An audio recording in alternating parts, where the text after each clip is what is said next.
Hey guys, Noel here with my esteemed colleague Dr. Santino, and I thought today we would do a weblog of the politics and philosophy variety, and I think I'd like to talk about the ideas of Noam Chomsky and Jean Baudrillard as they relate to media and politics in 2017 United States on the national level, and maybe even the global level. Okay. So, first off, there's this term fake news that's gotten thrown around, and that seems to be upsetting Santino very much.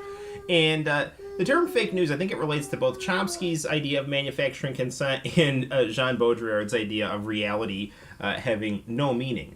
Namely because I think our national media, and if you go with Noam Chomsky's manufacturing consent thesis, or with what Antonio Gramsci said about cultural hegemony, or even what Michel Foucault said about supposedly objective information being connected to external power sources. All of these ideas, and we see this too just by having eyes and brains, show that, while the media may try to act like it's not fake news, even though the media invented the term fake news to attack kind of smaller news sources that weren't part of the media establishment, the media is constantly defending itself by saying, we're not fake news. But in fact, the information that comes from the media, I think, is questionable, and through the selection of topics that it chooses, how it relates those topics to each other, the tone in which it communicates those topics. In this case, let's kind of pivot quickly to Jean Baudrillard. Baudrillard has this idea that reality has disappeared, right? He calls it hyperreality. And the way to explain that, I would use this example of a Law and Order commercial that I saw just a couple days ago. It was a syndicated Law and Order commercial. And my colleague is going through some notes right here. Yeah, very good. And what that commercial said was that Law and Order is so real, it'll take your breath away.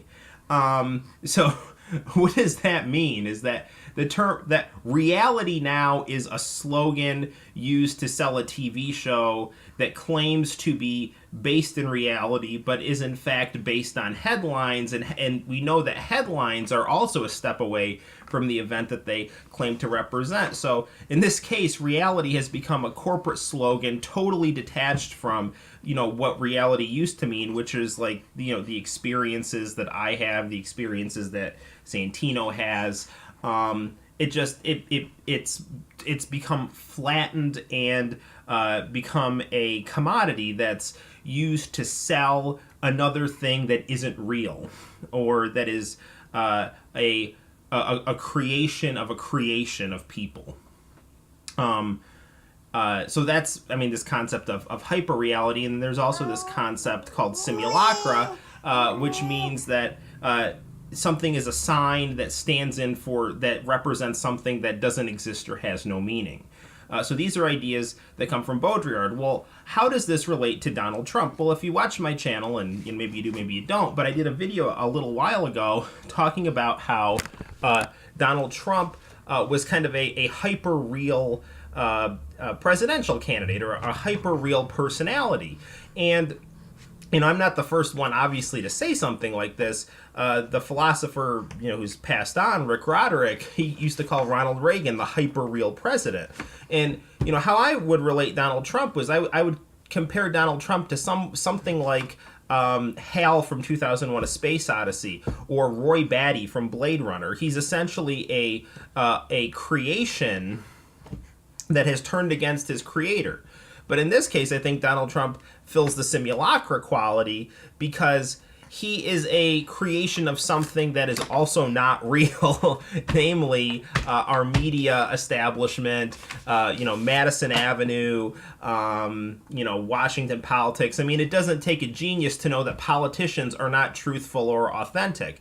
It doesn't take a genius to figure out that advertising in our television culture is not honest or real. It's designed to basically create things that manipulate you, and those creations kind of produce new creations. Like so it's like you come up with a product. The product is detached from its creator. Now that product needs an ad or an advertisement. So it's like, yeah, people make the ad, but the ad is made to serve this thing, right? So in the case of Donald Trump, right, he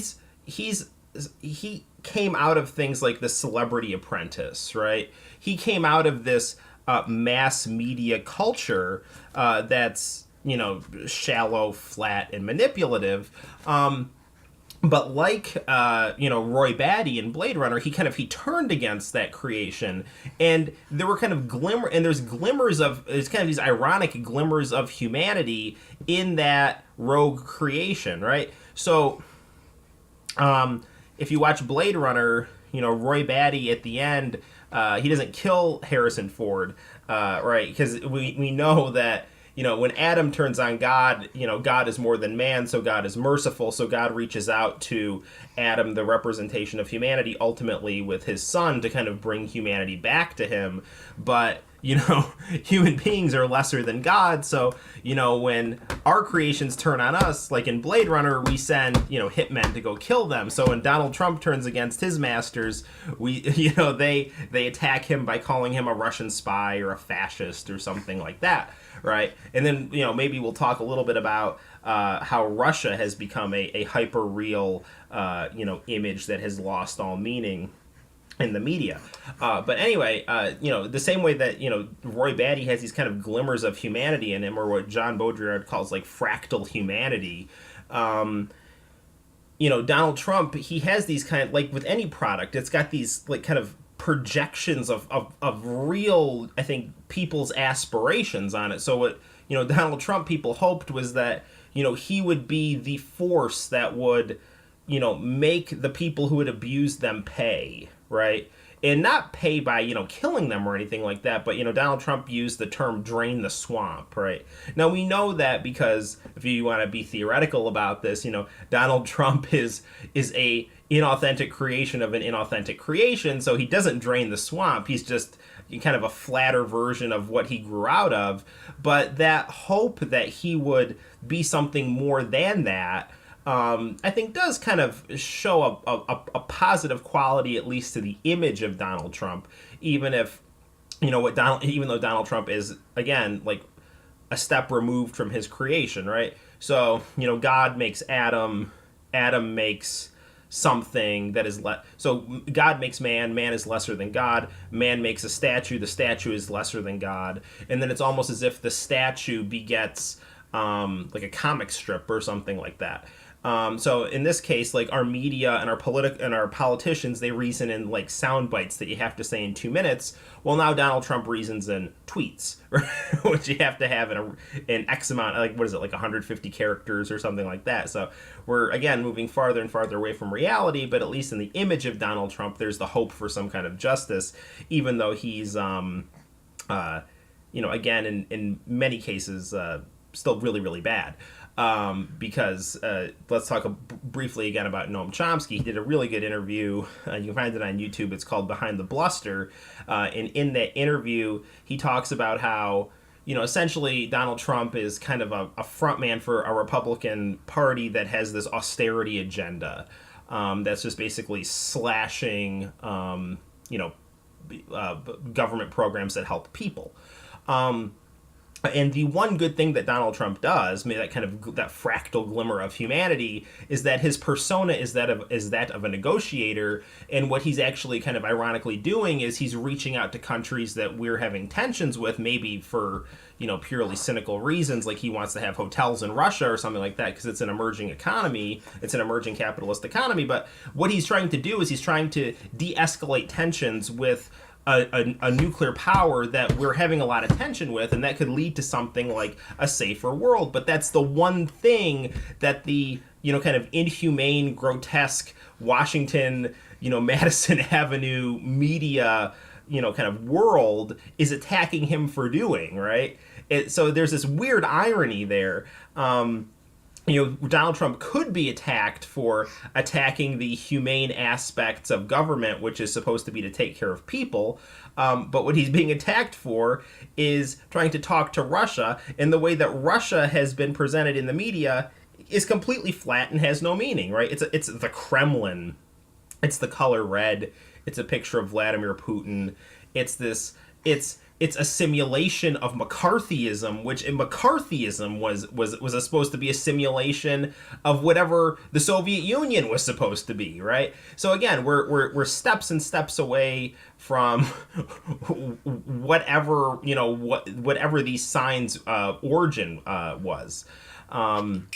And the media, which claims to be credible, is producing these images, producing these stories, producing this information in an attempt to attack Donald Trump and oust Donald Trump from power because he had the audacity to,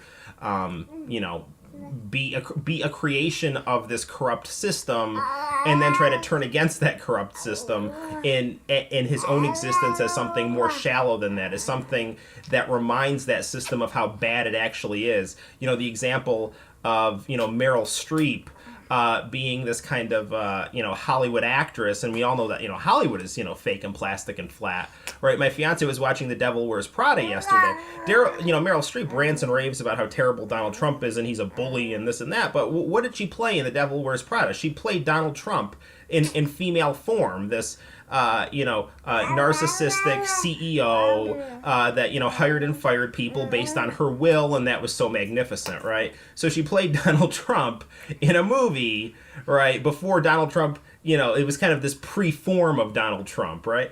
But now she hates her own reflection, so she attacks it, right?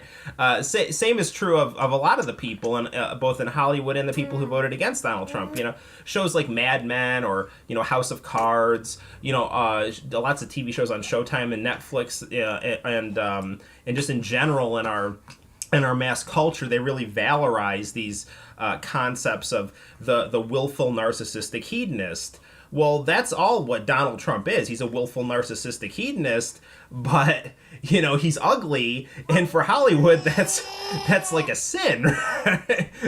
For someone who's shallow, being ugly is terrible, and it just so happens that the irony is Donald Trump is a creation of this shallow world that, again, the fractal humanity, and it shows that it's ugliness in this kind of glimmer of authenticity, and they can't stand its own reflection. They want to look like John Hamm to be sexually harassing a woman. They don't want to be an out of shape 70-year-old guy with a spray tan and bad hair, So, these are all my ideas, and I think my colleague is both concurs and is tired of my talking. So I'll wrap up this video, and until next time, guys, my name is Noel. You take care, and I don't want this video to seem like I'm saying like the whole system is crap. I think these are, people like Donald Trump, even though his persona is flat and he's kind of becoming indistinguishable with his flat persona. I mean, there's still humanity there, so we have to try to draw that humanity and those ethics out of our politicians,